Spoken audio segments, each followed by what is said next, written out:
तो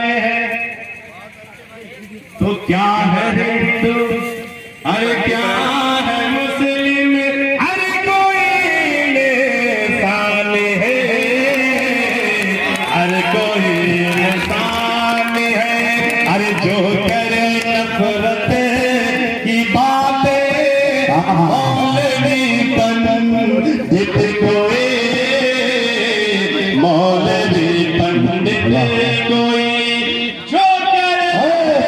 नफरत की बातें, अरे मौलवी पंडित कोई, मौलवी पंडित कोई, तो वो है अरे वो है जाहिल, वो बड़ा नादान है, वो बड़ा नादान है। अब मिल के रहते हैं जहां पर, अरे अरे कोई हिंदू मुस्लिम है, कोई मिल के रहते हैं जहां पर, अरे हिंदू मुस्लिम, अरे कोई हिंदू मुस्लिम है, कोई वो वतन मेरा है जिसका नाम हिंदुस्तान है, नाम हिंदुस्तान है। बहुत बहुत शुक्रिया आप लोगों का, बहुत बहुत मुबारक हो। अलगर्ज मेरे दोस्तों बुजुर्गों, मैं आप तक में पैगाम पहुंचाने जा रहा था कि आज हमारे बीच के अंदर, हमारे समाज के अंदर जो अशांति का माहौल कुछ लोग बना रहे हैं, और श्री रामचंद्र जी वनवास में गए थे। क्यों गए थे? इसलिए मेरे दोस्तों बुजुर्गों, इसलिए कि उनकी जो सौतेली मां थी, उनकी ख्वाहिश हुई कि राजगद्दी का मालिक श्री रामचंद्र नहीं, मेरा बेटा भरत बनेगा। अब देखिए बाप का भी, अब श्री राजा दशरथ जी देवी की बात टाल नहीं सकते, चूंकि वचन दिए थे। इन वचन को पालन करने के लिए अपने बेटे को समझाया, श्री रामचंद्र जी को समझाया कि अपने छोटे भाई भरत को राजगद्दी का मालिक बनने दो, और तुम जो है तुम मत बनो। मेरे दोस्तों, श्री रामचंद्र जी अपने छोटे भाई को राजगद्दी का मालिक बनाते हैं, और उसे तकलीफ न पहुंचे, उसे हमारी साथ से ठेस न पहुंचे। मेरे दोस्तों 14 साल के लिए वनवास चले जाते हैं।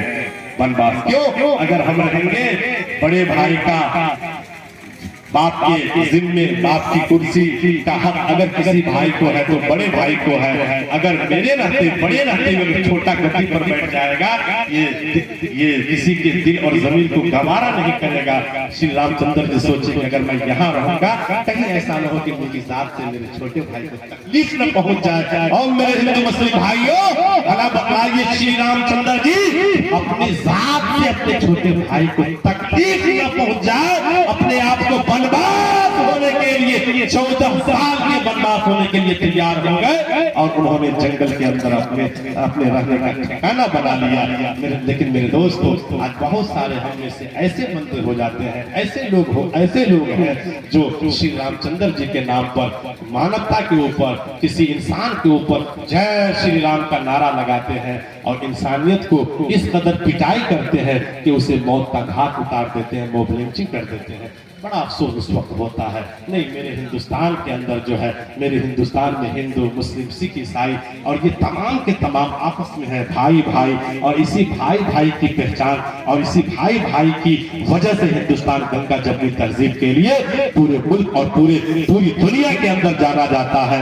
मेरे दोस्तों, पहला इंसान हजरत आदम इसी मुल्क में आए, यहाँ से इसी मुल्क से इंसानियत का फैलाव इंसानियत फैली है। इसीलिए पूरी दुनिया में अगर मोहब्बत किसी मुल्क से अगर गई है, ट्रांसफर हुई है, वो मुल्क हम फख्र से कहते हैं कि मेरा भारत महान है, इसलिए कि पहला इंसान इसी मुल्क हिंदुस्तान में पैदा हुआ, इसी मुल्क हिंदुस्तान में आया। पहला अल्लाह का वो कौन सी सरजमीन, वो श्रीलंका की वो पहाड़ी सरनदीप पर अल्लाह ताला ने हजरत आदम को उतारा। मेरे दोस्तों, हम फख्र से कहते हैं कि मेरा भारत महान है, इसलिए कि सबसे पहले अल्लाह का आदरणीय फरिश्ते, तमाम फरिश्तों के सरदार हजरत जिब्राइल जो तशरीफ लाते हैं, किसी और मुल्कों में नहीं, बल्कि हम फख्र से कहते हैं कि मेरा भारत महान है। इसी मुल्क के अंदर हजरत जिब्राइल तशरीफ लाते हैं। अलगर्ज मेरे दोस्तों, एक आखिरी दुआ पढ़ करके मैं अपनी बात को खत्म कर रहा हूँ कि महल्ला फेरत जुग भया तो पंडित भयान को, माला फेरत जुग भया फिरा न मन का फेर। अरे माला का मन का छोड़ के मन का मने का फेर, मन का मने का फेर। बहुत सारी बातें, बहुत सारा पैगाम आप तक पहुंचाता मेरा टाइम हो चुका है। बस दुआ है कि अल्लाह ताला हमारे समाज के अंदर, हिंदू मुस्लिम भाइयों के अंदर खूब मोहब्बत पैदा फरमाए, इस मुल्क के अंदर अमन और शांति का माहौल पैदा फरमाए, पूरी दुनिया में अमन और शांति बरकरार रखे। अल्लाह ताला हम सब की हाजिरी को कबूल फरमाए, हम सबको सिरात मुस्तकीम की हिदायत फरमाए। और हमारे हिंदू भाई यहाँ तशरीफ फरमा है, आप सबकी दिली मन की कामनाएं को ईश्वर परमेश्वर पूरी फरमाए। चलते चलते ईश्वर के बारे में मैं एक मंत्र पढ़ दे रहा हूँ। ईश्वर के बारे में बस एक मंत्र पढ़ करके मैं बस उतरने वाला हूँ। मेरे दोस्तों, जिस खुदा को हम मानते हैं उसी खुदा को हमारे बिरादरान वतन भी मानते हैं। उसके बारे में तुलसीदास जी महाराज से जब पूछा गया, ऐसे माशाअल्लाह, बड़ी खुशी की बात है कि हमारे बीच जो आज हम लोग जिस पंडाल में बैठे हुए हैं, मेरे दोस्तों, आज गर्व से और फख्र से आपके सामने में जुबान उठ रही है। ये सरजमीन, ये मिट्टी, ये धरती, ये खेत, ये खलियान हमारे हिंदू भाई की जमीन है। लेकिन जब सुना कि एक बड़ा पवित्र और बड़ा अजीम शान जलसे का इनेकाद होने जा रहा है, मेरे दोस्तों, एक बोली पर एक आवाज, इसी को गंगा जमनी तहजीब कहते हैं।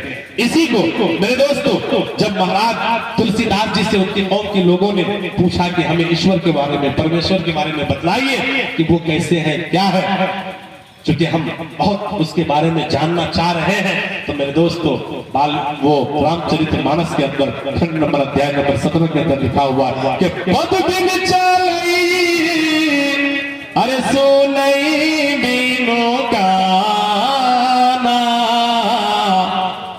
ईश्वर, अरे बिना पांव से जो चलने वाला हो वही खुदा है, बिना हाथ का जो पकड़ने वाला हो वही खुदा है, बिना आंख का जो देखने वाला हो वही खुदा की जात है, बिना कान का जो सुनने वाला हो वही खुदा की जात है, और बिना जुबान का जो बोलने वाला हो वही खुदा की जात है। वो खुदा तो है, वो चलता जरूर है मगर पांव से पाक है, वो पकड़ता जरूर है मगर हाथ से पाक है, वो देखता जरूर है मगर आंख से पाक है, वो सुनता जरूर है मगर कान से पाक है। मैंने कहा महाराज तुलसीदास जी यही तारीफ तो मुसलमान भी करते हैं, जो आज़ाई जिस्मिया से पाक हो, हाथ से पाक हो, बदन से पाक हो, जिस्म से पाक हो, कान से पाक हो, हाथ से पाक हो, यही तारीफ हम मुसलमान भी करते हैं। तो वो कह रहे क्या, पद बिन चलई अरे सुनई बिनो गाना, कर बिन कर्म करे विधि नाना, ऐलन रस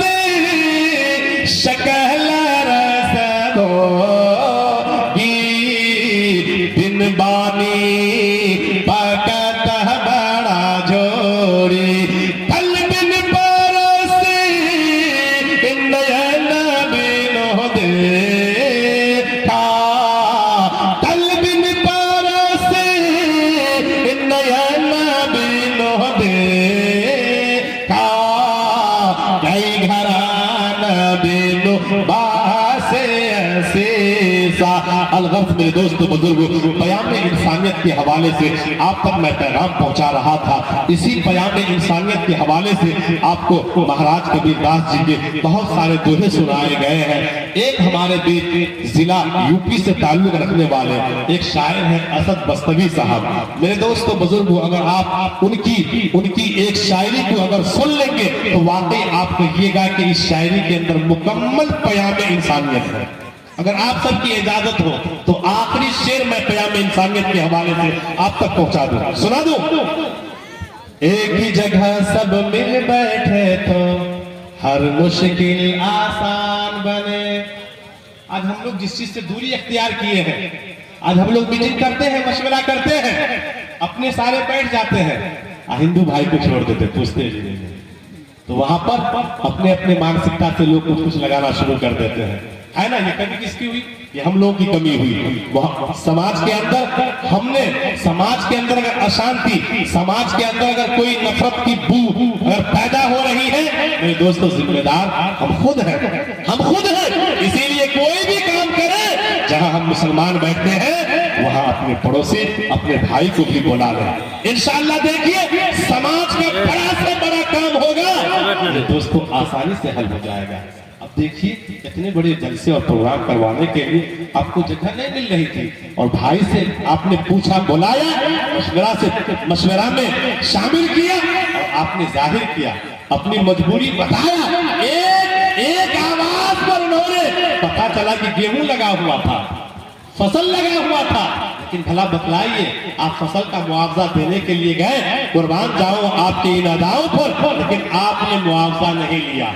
एक ही जगह सब मिल बैठे तो हर मुश्किल आसान बने, सारी दुनिया में फिर अपनी एक ही अलग पहचान बने।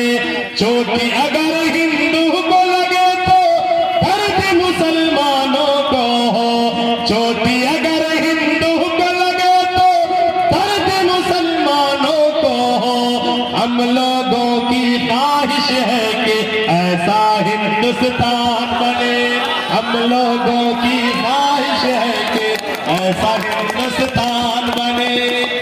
ऐ मेरे वतन के बाशिंदों, अब आओ कुछ ऐसा काम करो, इस मुल्क से नफरत खत्म करो, आपस में मोहब्बत आम करो। जब एक ही वतन है हम सबका, जब एक ही वतन है हम सबका, फिर आपस में झगड़ा कैसा।